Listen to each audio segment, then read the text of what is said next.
খুলনার ভৈরব নদের তীরে গড়ে ওঠা এসব কারখানাগুলোতে একসময় কর্মব্যস্ততা ছিল হাজারো মানুষের। চিংড়িকে ঘিরেই গড়ে ওঠে এ অঞ্চলের অর্থনীতি, কিন্তু ধীরে ধীরে তা বিলীন হওয়ার পথে। কাঁচামালের অভাব সহ নানা কারণে বন্ধ হচ্ছে একের পর এক কারখানা। অত্র অঞ্চলে প্রায় 90% লোকরা এখানে কাজ করতো, বাইরের থেকেও আসতো, অনেক লোকের সমাগম ছিল এইখানে। আপনার গাড়ির পরে গাড়ি সাইড দিয়ে মানুষ যাওয়া লাগতো, আর এখন শূন্য ফাঁকা।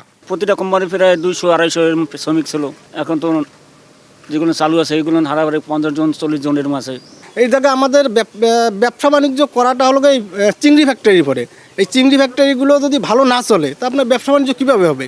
দেশে বর্তমানে বছরে 4 লাখ মেট্রিক টন চিংড়ির চাহিদা থাকলেও পাওয়া যাচ্ছে অর্ধেকেরও কম। নিজস্ব চাহিদার ঘাটতি থাকায় পূরণ হচ্ছে না রপ্তানির লক্ষ্যমাত্রাও।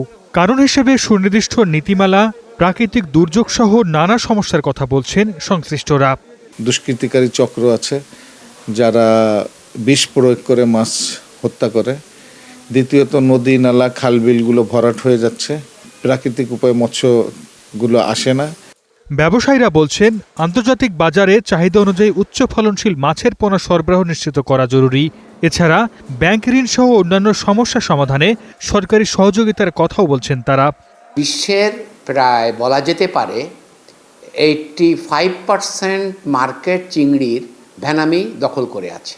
পোনা এবং খাবারের যদি ব্যবস্থা না হয় তাহলে এখানে সত্যিকার অর্থে এই চাষটাকে ত্বরান্বিত করা যাবে না। খুলনা ও বৃহত্তম চট্টগ্রাম অঞ্চল মিলিয়ে দেশে চিংড়ি রপ্তানি কারখানা রয়েছে 140টি, যার 80% রয়েছে খুলনাতেই।